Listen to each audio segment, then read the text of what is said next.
Thanks so much for joining me today here at the Axis Jiu Jitsu Academy. We're going in to talk with Trevor, who loves his work. Let's go. My name is Trevor Johnstone and I train and teach Brazilian Jiu Jitsu, and yep, that's me. What about how do you know me? Where do you know me from? Gina, you come to see me at the gym that I was working at, because I work as a part-time personal trainer as well, and here we are. Boom. Boom. Boom. We're just beautiful specimens. So you're a part-time personal trainer? Well, I was full-time, but the jiu-jitsu's just taken over more and more and more, and as we've grown the school, it's just gotten bigger and bigger, so yeah, it's good. Do you love your job? Do you love your work? I love everything, yeah. Yeah, I'm passionate about it all. I love training people, you know, all the clients that I have at the gym, you know, I love that, you know, and I try not to take on new clients, but, you know, if I didn't have all the people that I'm training now, I probably wouldn't be doing the job anymore. So, you know, that has a lot to do with it, you know, the relationships you develop with people and you're ongoing trying to help people, because a lot of my clients are older clients, so it's all about, you know, quality of life, as opposed to training a 16-year-old who wants muscles for summer. Not really my thing. So. What do you mean? Yeah, you're out. So yeah, it's all about quality of life for people, and that's important to you. It's important. It's important. Well, it is what it is. You know, they come to me, I help them, and it makes me happy to help them, and it makes me happy that, you know, they're happy. If they weren't happy, I have no control of that, obviously, but, you know, as it stands, they are happy, and yeah, I like that. I enjoy it. What do you think your strengths are? Probably being able to put people at ease, relax, you know. I try to approach everything with a sense of humour when it's appropriate, and an openness and a sense of relaxation rather than tension and anxiety and all that sort of stuff. So probably my strength has just been lighthearted, you know, and just chill, but when it's time to work, it's time to work, but have fun with it, you know, just about having fun, I guess, you know. I think that's a strength. If I said to you, what's your internal driver, like you as a person, what drives you? What motivates you? My motivation is to be the very best person I can be, to try and improve every aspect of my life, you know, and every aspect is in every aspect, physically obviously, you know, mentally, financially, spiritually, every area of my life, relationships, everything, you know. I try to improve myself. I try to, you know, look at my faults and try and chip away at them and improve them, and take on new challenges and new things that will assist me in improving myself and helping myself as a person. And then, you know, if I can get to the point where I can know myself, then it allows me to have freedom to help other people. That's what I really, really enjoy. And, you know, why is improving myself so important? It's important because it gives me happiness. Have you always been a happy person? No. I spent a good portion of my life trying to be something that I wasn't, because I didn't know who I was. Because of the environment and the people around me, I was trying to maintain that sort of stigma and that sort of atmosphere, and I was never happy with that.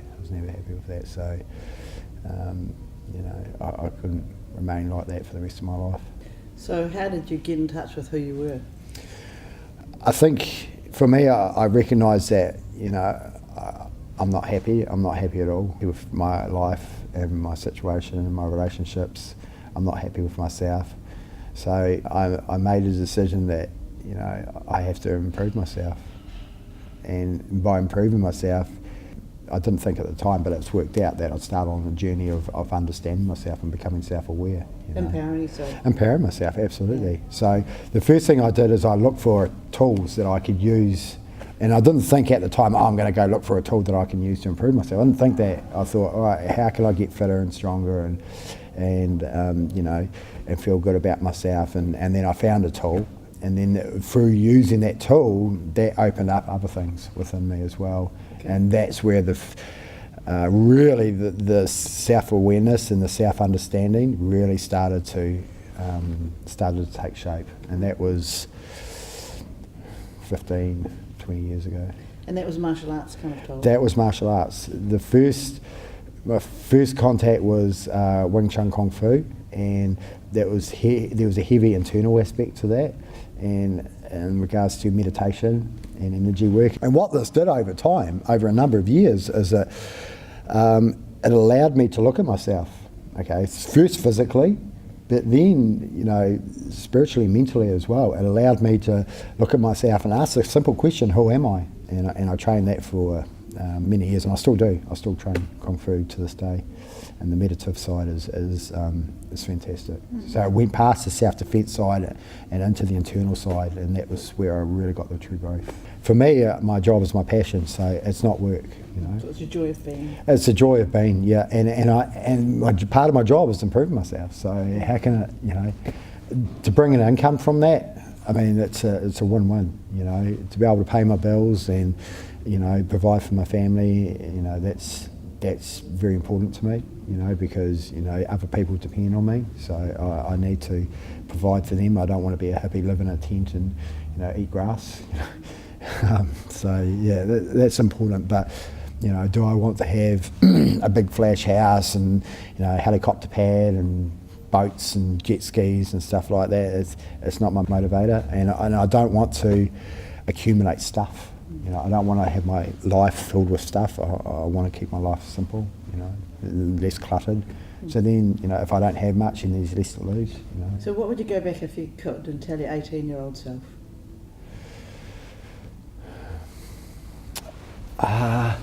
It's a tough one because, you know, those experiences of when I was younger really shaped how I think now in some ways, you know, and maybe if I hadn't gone through those hardships and the trauma and the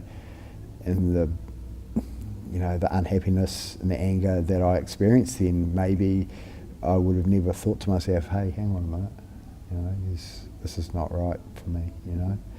So, you know, I think, yeah, and if my 18-year-old self, if I went back and said something to my 18-year-old self, my 18-year-old self wouldn't listen. So 3 words to describe Trevor. Harmonious.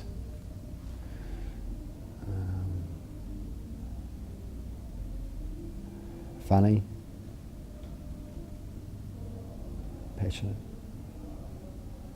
Yeah. What are your challenges in your job? One of the challenges I'd have to say is having balance with my body, because with my job it's very physical, and you know, I'm quite often wrestling with guys half my age with a lot more speed and aggression, going crazy and getting injured all the time because, you know, my ego goes mad or something like that. It's not acceptable because I am, you know, responsible for teaching, so therefore I need to be on deck, and so it's about managing my body, managing my recovery after training, and training smart, you know, training with balance, you know. What about at the gym? Challenges at the gym? Gina's a challenge. Such a challenge. Mama. Yeah, seriously, challenge. Yeah, whatever. So whatever. You what? Nah, mate. Yeah. Nah. Challenges at the gym is not allowing what I want to do with my client override what they need. So their needs, in regards to what their goals and objectives are, should be more important to me than what I want to do. What I want to do is maybe not what they need, you know, and that was a learning curve for me as well. You know, just well, I can do what I can do, and it's up to them. You know, I'll give them the tools, and it's for them to use me, because I'm a tool at the end of the day when it comes to the gym. You know, I'm just a tool for people to use to improve themselves. And, yeah. If I was to say to you, finish the sentence, for me, work happiness is, what would you say? For me, work happiness is making a difference, I guess. Making a difference to myself, making a difference to other people's lives if they're receptive to that. That would be work happiness to me. Thank you so much for joining me today with this interview with Trevor.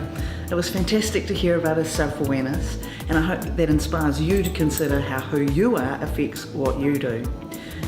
If you enjoyed this video, please like it below and share it with your friends, and check out some more work happiness interviews on GinaHaines.com. Thank you so much for joining me, and I hope you have a great day.